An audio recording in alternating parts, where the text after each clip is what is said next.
বন্ধুরা সাথে থাকেন, একটু দেখতে থাকেন।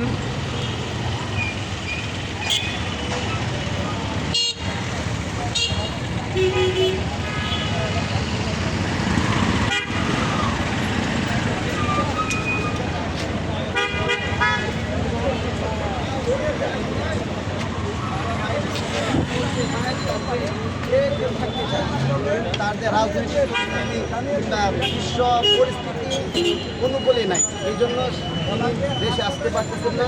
তো আজকে আমরা যতটুকু এই বিএনপির কার্যালয় থেকে একটা সংবাদ সম্মেলনের মধ্যে যতটুকু শুনলাম, যখন নির্বাচনের তফসিল ঘোষণা হবে, ঘোষণার পরপরই উনি দেশে আসবেন।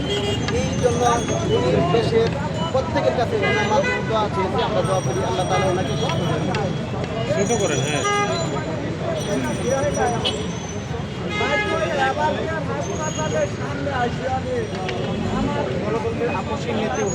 ছোট করে বলে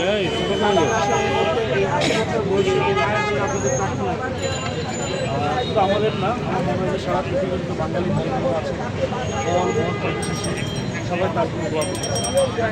আমরা আশাবাদী উনি এই দেশের জন্য ওনার যে অবদান, ওনার যে ত্যাগ, আমরা বিশ্বাস করি উনি ফিরবেন, উনি ফিরে দেশের নেতৃত্ব দেবেন, এটা আমাদের বিশ্বাস। আর সবাই বলছেন এই মুহূর্তে যে ওনার এক সন্তান বিদেশে আছেন, কেন আসছেন। আমি বলতে চাই ওনার এক সন্তান বিদেশে, বাট এদেশের 18 কোটি নাগরিক যারা আছেন তারা সবাই তার সন্তান। আমরা তার পাশে আছি, থাকবো ইনশাআল্লাহ।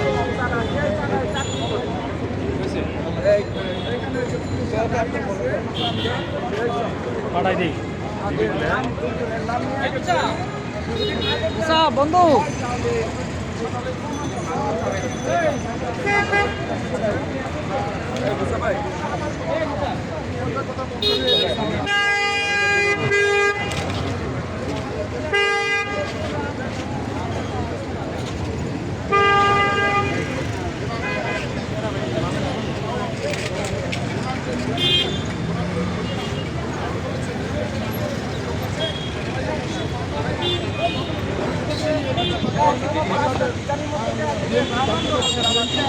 যারা আছেন তারাই হলো আমার উত্তরসূরি, এবং তাদেরকে নিয়ে আমি বাঁচবো। ওনার যে আত্মত্যাগ, ওনার যে মহিমা, ওনার যে এই প্রতিভা, এর জন্য স্বর্ণ অক্ষরে ওনার নাম লেখা থাকবে আজীবন। আর দ্বিতীয় কথা হলো, আমাদের ইঞ্জিনিয়ার এসেছেন ফারুক আহমেদ তালুকদার, উনি জেলা গ্রুপের চেয়ারম্যান।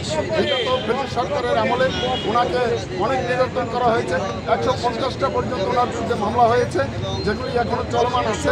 এবং এখানে 30,000 লোকের একটা কর্মসংস্থান ছিল ডেল্টা গ্রুপ, সেটা বন্ধ হয়ে গেছে। গ্যাস লাইন কেটে দিয়েছে, ব্যাংকের এলসি বন্ধ হয়ে গেছে, অর্থাৎ পুরো ব্যবসাটাকে ধ্বংস করে দিয়েছে। আমাদের ইঞ্জিনিয়ার ফারুক সাহেব,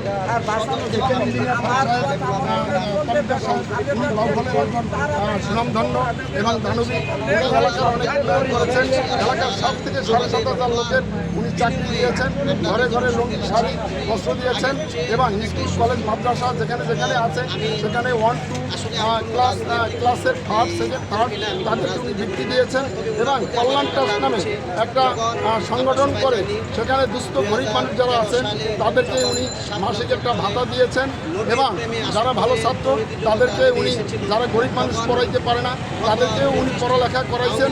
এবং যেমনকি 500-1000 বিবাহ উনি নিজে পড়াইছেন, যে খরচা আছে, টাকা পয়সা লাগে, সেগুলো তিনি ব্যয় বহন করেছেন।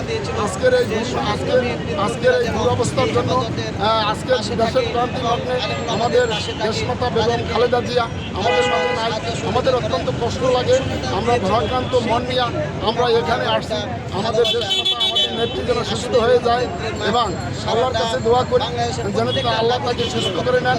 এবং এই দেশের 18 কোটি লোক যারা আছে, যারা বিভিন্ন ধর্মের আছে, সবার কাছে বিশেষভাবে অনুরোধ করব, দেশমাতার জন্য সবাই দোয়া করবেন, উনি যেন সুস্থ হয়ে আমাদের মাঝে ফিরে আসেন, আবার নেতৃত্ব দেন, আবার জাতীয়তাবাদী বাংলাদেশ হাল ধরেন, আবার সমস্যা আছে উনি আমাদের মাঝে আসলে সব ঠিক হয়ে যাবে। এবং আমি একটু কথা বলি। কোন রাম ধর্ম? নাজিম নি ধর্ম। কোন কথা কবা? আসসালামু আলাইকুম, সবাই কেমন আছেন? আশা করি ভালো আছেন। আমাদের নেত্রী অনেক অসুস্থ, অনেক দিন ধরে সে শারীরিক সমস্যা, হার্টের প্রবলেম, কিডনিতে প্রবলেম, সে বিভিন্ন লন্ডনেও গেছিলো, সেখান থেকে মোটামুটি একটু সুস্থ হয়ে আসছিল। তো আগের থেকে একটু ভালো ছিল, এখন কয়দিন ধরে একটু বেশি অসুস্থ হনে আবার বসুন্ধরা এবার কেয়ার হসপিটালে আসছে, সে এখানে ভর্তি। তো এখানে আমাদের সর্বোচ্চ চেষ্টা করতেছে, ডক্টররা ট্রিটমেন্ট করতেছে। এখন সে আইসিইউতে আছে, সে এখন ভর্তি আছে। এখন হার্টের সমস্যা, কিডনিতেও একটু প্রবলেম দিছে, তো অক্সিজেনের উপরে আছে সে এখন। সবাই দেশ বিদেশের কাছে আমার কাছে একটা অনুরোধ, সবাই যাতে তার জন্য দোয়া করে, মসজিদে বিভিন্ন জায়গায় মসজিদে বলে সে যাতে তাড়াতাড়ি সুস্থ হয়ে ওঠে। আমরা চাই আমাদের নেত্রী সুস্থ হয়ে আল্লাহ পাক যাতে তাকে ভালো করে তার ঘরে তাকে নিয়ে যায়। তো দেশ বিদেশের কাছে আমার একটাই অনুরোধ, সবাই একটু বেশি বেশি করে তাকে দোয়া করবেন, সে যাতে সুস্থ হয়ে যায়। আর সবাই একটু বেশি বেশি করে সাপোর্ট করবেন। আমাদের নেত্রী দেশের জন্য অনেক ভালো কাজ করছে, অনেক উন্নত করছে, এবং কি আমাদের নেত্রী অনেক কষ্ট করছে দেশে। সে তার বাড়িতে পানি ছিল না, আওয়ামী লীগ সরকার তার বাড়িতে পানি আটকায় রাখছে, বিদ্যুৎ দেয় নাই, অনেক কষ্ট রাখছে, বিভিন্ন রকমের হয়রানি করেছে আমাদের নেত্রীরে। তো আমি দেশ বিদেশের কাছে একটাই অনুরোধ, সবাই বেশি বেশি করে দোয়া করবেন, সে যাতে সুস্থ হয়ে যায়। তার ফ্যামিলিটার জন্য ভালো সবাই দোয়া করবেন, সে ফ্যামিলি নিয়ে যাতে ভালো থাকে, সুস্থ থাকে। সবার কাছে আমার একটা অনুরোধ, সবাই বেশি বেশি করে দোয়া করবেন, নামাজ পড়ে আল্লাহর কাছে, যে আমাদের নেত্রী যাতে সুস্থ হয়ে বাড়ি ফিরতে পারে। এই বলে আমি শেষ করতেছি আজকের বিষয়। ধন্যবাদ সবাইকে। খালি একটা বার শোনার জন্য যে এই গণতন্ত্রের মা শরীরটা আগের চেয়ে ভালো কিনা। তো আমরা যতটুকু আজকে সকাল থেকে জানতে পেরেছি যে গত 2 দিনের তুলনায় আজকে শারীরিক অবস্থাটা একটু উন্নত হয়েছে। তো আল্লাহ তাআলার কাছে আমরা শুকরিয়া জ্ঞাপন করছি। আল্লাহ তাআলা এই হাজারো হাফেজ, হাজারো আলেমদের দোয়ার বদৌলতে আল্লাহ তাআলা এই গণতন্ত্রের মাকে কিছুটা সুস্থতা দান করেছেন।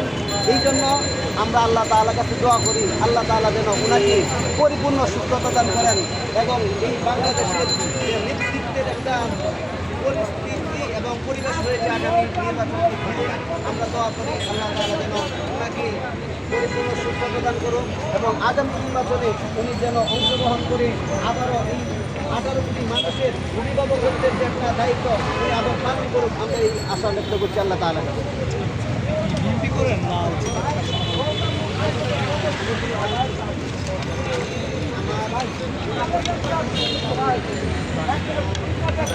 আমার